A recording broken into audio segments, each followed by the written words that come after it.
Hey everyone, and welcome to today's explainer. Okay, let's dive into this. Today we are exploring a deeply fascinating and honestly super misunderstood topic by unpacking Alondra Olivo's book, Endemoniados. This book has a very specific and frankly a very powerful mission to completely reframe how we look at hidden spiritual battles and profound human suffering. We're going to use the framework Olivo lays out to shift our whole perspective.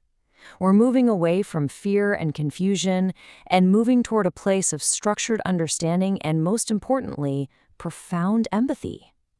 So, ¿cuántas personas sufren en silencio?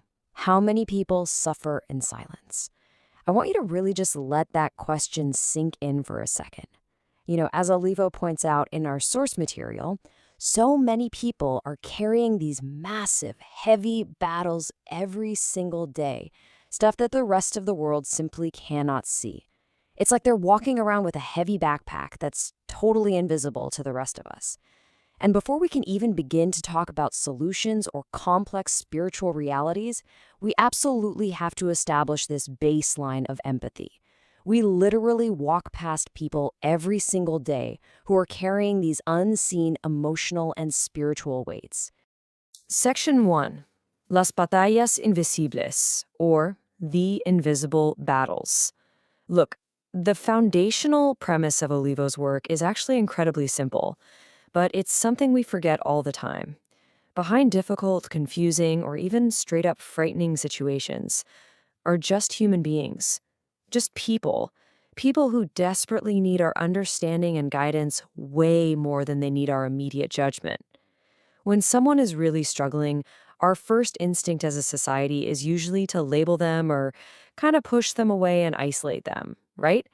But Olivo asks us to stop, look closer, recognize the actual human being who's trapped inside that invisible battle. So the crucial point is how we define the title of her book, Endemoniados. When we hear a word like that, which translates to the demon-possessed, pop culture immediately primes us for, horror movies, spinning heads, and pure sensationalism. But Olivo radically reframes this entire concept. She strips away all the panic. Instead, she defines it as a spiritual reality that requires profound love, patience, and real wisdom. This is a massive paradigm shift, guys. It means taking a situation that typically makes people want to run for the hills in absolute fear and instead approaching it with structured, patient compassion.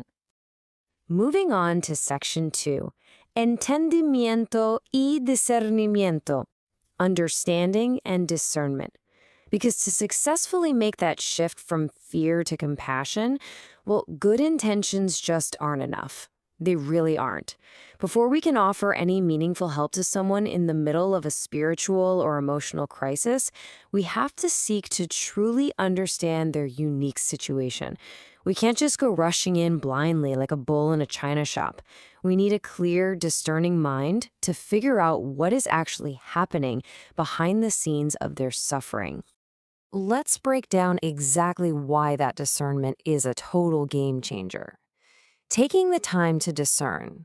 Well, first and foremost, it avoids rejection. When we don't understand something, human nature says, push it away. Discernment stops those rapid-fire, harmful judgments that, honestly, only create more pain for the person who is already hurting. It also naturally builds patience in us, the people trying to help. And most importantly, it allows us to tailor our help to their highly specific needs, rather than just throwing spaghetti at the wall to see what sticks. Section 3. Not all lucha is equal. Not every struggle is the same. This careful discernment brings us to perhaps the absolute most important revelation in this whole explainer. Not every struggle stems from the exact same root cause. Actually, scratch that. It's more like not every struggle even belongs in the same category. Olivo explicitly includes people who are physically sick or those who are just searching for answers, right alongside those facing spiritual oppression. Why? Because the outward symptoms of all that distress can look identical to the untrained eye, even if the root causes are literally worlds apart. And this brilliantly illustrates what we're talking about. Think of it like a giant puzzle. On one side, we have spiritual oppression, but over on the other side, we have emotional problems and physical illnesses. If we treat a deep emotional wound or a medical illness as if it's spiritual oppression, we are doing a massive disservice to that person. It's actively harmful. And conversely, if we treat a profound spiritual crisis like it's just a surface-level emotional hiccup, we fail them there too. Careful, highly intentional differentiation is absolutely required if we want to offer help that actually works. Alondra Olivo hits the nail on the head with this quote right here. She says, "Hay personas que buscan respuestas espirituales, hay quienes están heridas por dentro, y hay quienes enfrentan enfermedades." Meaning, there are people seeking spiritual answers. There are those who are hurting inside, and there are those facing illnesses. A one-size-fits-all approach to human suffering? No way. It simply does not work. It fails every single time. We have to look at the individual, truly listen to their specific cries for help, and pinpoint exactly which of these categories their invisible battle falls into. Section 4, Compassion in the Action. Compassion in action. Okay, so now that we've nailed down the absolute necessity of discernment, we've got to shift gears into practical solutions. Because, let's be real, empathy without any action is kind of just an emotion, right? Olivo gives us a really clear roadmap here for taking all that empathy and turning it into a tangible, real-world force for healing. Here is that actionable toolkit she provides. Step 1, oración, or prayer. This is all about interceding and intentionally holding space for that person's healing. Step 2, acompañamiento, or accompaniment. I love this one because it isn't about rushing in to fix them. It's literally just sitting with them on the couch so they aren't alone in the dark. And step 3, apoyo espiritual, spiritual support. This means providing guidance and truth that is specifically tailored to their battle. These 3 steps take this massive, overwhelming idea of helping and break it down into concrete things that anyone in a caring community can actually do. Now, what's really interesting about this is that there are vital guardrails to these actions. You can offer all the prayer, accompaniment, and support in the world, but if they aren't deeply grounded in these 3 core values, the whole shebang just won't be effective. Amor, or love, ensures our motives are completely pure. Respecto, respect, ensures we honor their dignity and don't just treat them like some charity project.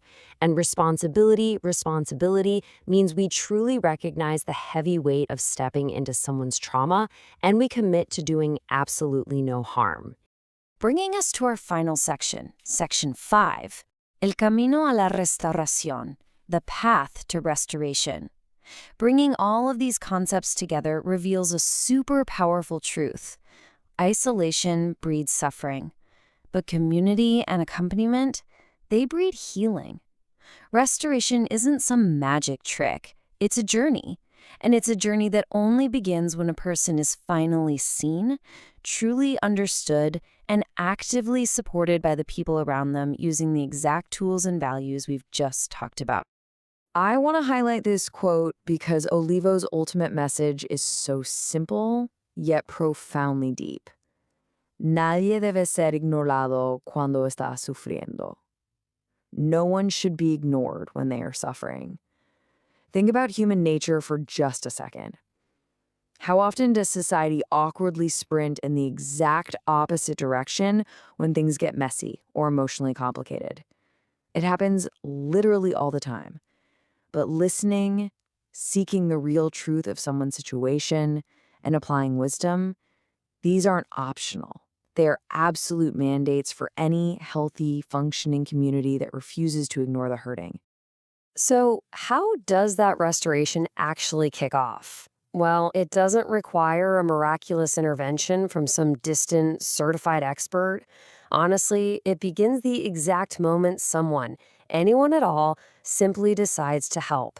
It starts the second you extend a hand. It materializes when you offer that structured, loving support. True healing starts with this simple choice to not walk away. Which brings us to the end of our explainer today, and I want to leave you with a final provocative thought. I want you to look around your own community, your workplace, maybe even your own family. Based on everything we've uncovered today about these invisible battles and the sheer power of discerning respectful action, who in your own life might be silently waiting for a helping hand? The tools are right there. The choice to use them is entirely yours.